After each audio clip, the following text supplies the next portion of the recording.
رضی اللہ عنہ کے آزاد کردہ غلام ہیں انہیں بتایا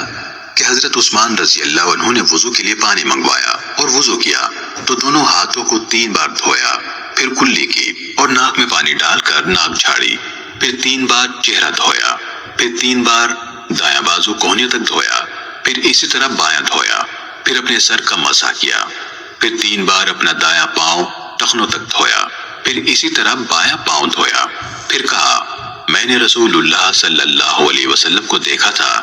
کہ آپ نے اسی طرح وضو کیا جس طرح میں نے اب کیا ہے۔ پھر رسول اللہ صلی اللہ علیہ وسلم نے فرمایا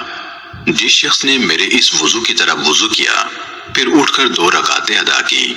ان دونوں کے دوران میں اپنے آپ سے باتیں نہ کی، اس کے گزشتہ گناہ معاف کر دیے جائیں گے۔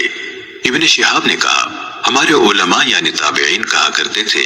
کہ یہ کامل ترین وضو ہے جو کوئی انسان نماز کے لیے کرتا ہے۔